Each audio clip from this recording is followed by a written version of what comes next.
फर्शी stop चौकातील Indian auto gas पंपच्या जागेवरून आता एक नवा वाद सुरू झाला आहे।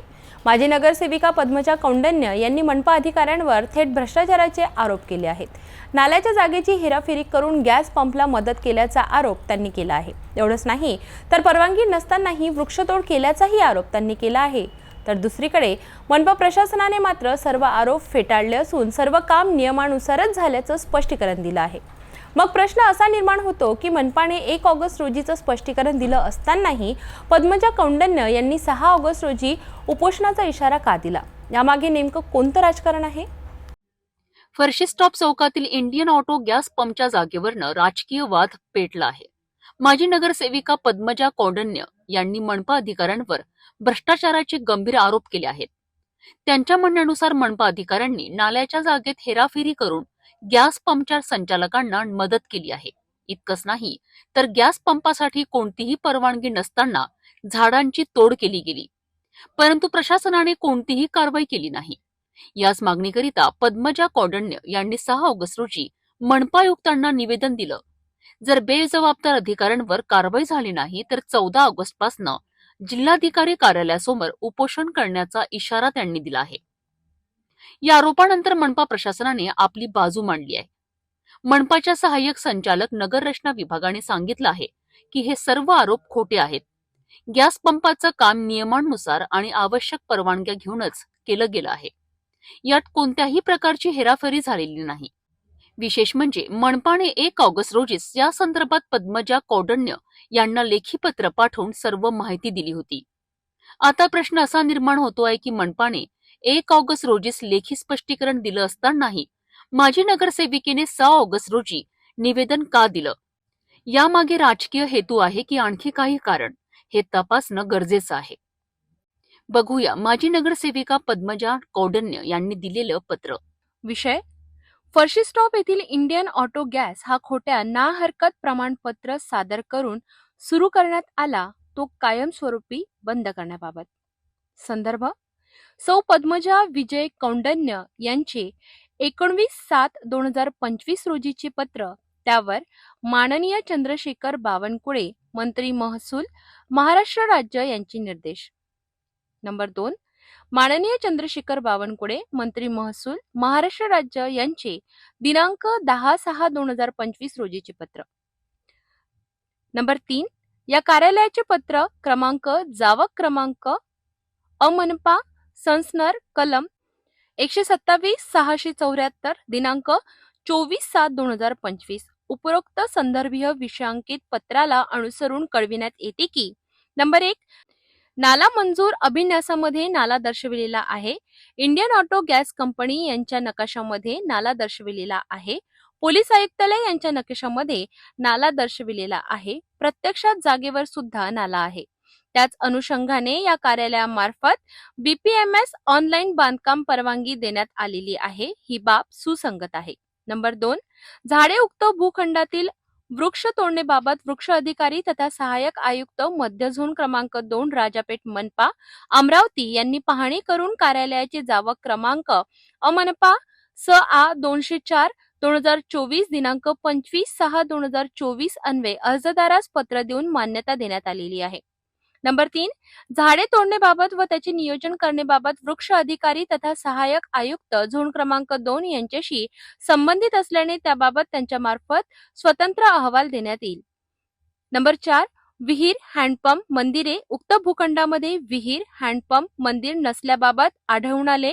नंबर 5, शाळा महाविद्यालय, पोलीस आयुक्त राजापेठ अमरावती, वरिष्ठ पोलीस निरीक्षक यांचे दिनांक 17/10/2021 व पोलीस आयुक्त अमरावती शहर दिनांक 17/10/2022 नकाशानुसार शाळा विद्यालय 100 मीटरचे रेडियन्स मध्ये नसल्याने मंजूर नकाशा दाखल केलेला आहे।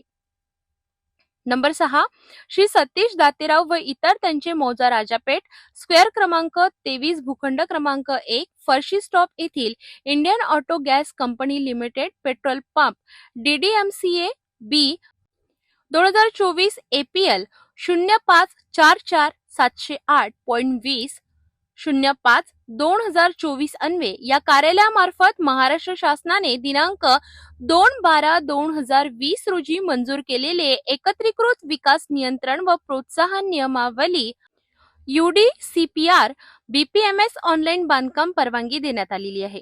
नंबर 7. सदर प्रकरणात पेट्रोल पंप धारक व तक्रारकर्ता सौ पद्मजा कौंडन्य यांची या कार्यालयात सुनावणी सुद्धा घेण्यात आलेली आहे. त्या अनुषंगाने त्यांना संबंधित कागदपत्रे पुरविण्यात आलेली आहे. नंबर 8. आरक्षण क्रमांक 255-1 व 256 PS बाबत आपणास या कार्यालयाचे जावक क्रमांक मनपा संस्नार कलम 127-674 दिनांक 24/7/2025 व दिनांक 21/4/2025 व दिनांक 28/3/2025 चे पत्रान्वये कळविण्यात आलेले आहे. सौ पद्मजा कौंडन्य यांनी उक्त प्रकरणात तक्रार तथा माहिती अधिकार मध्ये बरेच तक्रार अर्ज केले. त्या अनुषंगाने वेळोवेळी अर्जदारास या कार्यालयामार्फत पत्र तथा माहिती पुरविण्यात आली आहे. क्रमांक 10. पंपधारकाने उक्त मुखंडावरील गॅस पंपामुळे तेथील स्थानिक नागरिक व ग्राहक यांना कोणताही त्रास होत नसल्याबाबत त्याचे स्वाक्षरीसह ना हरकत दाखल केलेले आहे. क्रमांक 11. उक्त प्रकरणात खालीलप्रमाणे ना हरकत प्रमाणपत्र घेण्यात आलेले आहे. Number 1. Indian auto gas company limited नकाशा दिनांक 20/2/2021. नंबर 2. उपमुख्य विस्फोटक नियंत्रण नागपूर दिनांक 1/3/2021. नंबर 3. पोलीस आयुक्त राजापेठ अमरावती नकाशा वरिष्ठ पोलीस निरीक्षक दिनांक 17/10/2021. नंबर 4. पोलीस आयुक्त अमरावती शहर दिनांक 17/10/2022. नंबर 5. सहसंचालक नगर रचना मनपा अमरावती अभिन्यास मंजूर 126 दिनांक 24/3/2023. नंबर 6. तहसीलदार अमरावती यांचे NA ऑर्डर दिनांक 29/3/2023. नंबर 7. फायर NOC मनपा अमरावती दिनांक 26/3/2024. Number 8. AMC section BPMS online number DDMCA B 2024 APL 05447 दिनांक 20/5/2024. नंबर 9. पोलीस उपायुक्त अमरावती शहर दिनांक 8/11/2024. नंबर 10. वृक्ष अधिकारी तथा सहाय्यक आयुक्त मध्य झोन क्रमांक 2 राजापेठ दिनांक 25/6/2024. नंबर 12.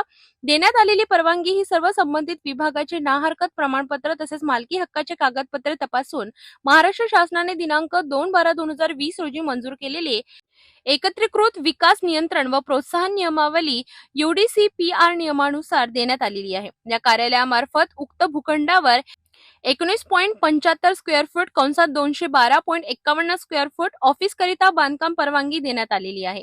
नियमानुसार बरोबर आहे. सहाय्यक संचालक नगर रचना प्रतिलिपी महानगरपालिका अमरावती स्वीय सहाय्यक माननीय पालकमंत्री तथा महसूल मंत्री महाराष्ट्र राज्य मुंबई यांना माहितीकरिता तथा उपरोक्त बाब माननीय मंत्री महोदय यांना अवगत करण्याचे करावे. नंबर 2. माननीय आयुक्त मनपा अमरावती यांना माहितीकरिता सविनय सादर. नंबर 3. तहसीलदार जिल्हाधिकारी कार्यालय अमरावती यांना माहितीकरिता सादर. एका गॅस पंपच्या जागेवरून मनपा आणि माजी नगरसेविका यांच्यात आरोप प्रत्यारोपांची लढाई सुरू झाली आहे. मनपा नियमांवर बोट ठेवत आहे तर माजी नगरसेविका थेट भ्रष्टाचाराचा आरोप करत उपोषणाचा इशारा देत आहे. मनपाने लेखी स्पष्टीकरण दिल्यानंतरही उपोषणाची भूमिका घेण्यामागे नक्कीच काहीतरी वेगळा उद्देश असावा अशी चर्चा आता सुरू आहे. 14 ऑगस्टला खरंच उपोषण होतं का आणि या प्रकरणात आणखी कोणकोणते मुद्दे समोर येतात हे पाहणं महत्त्वाचं ठरेल.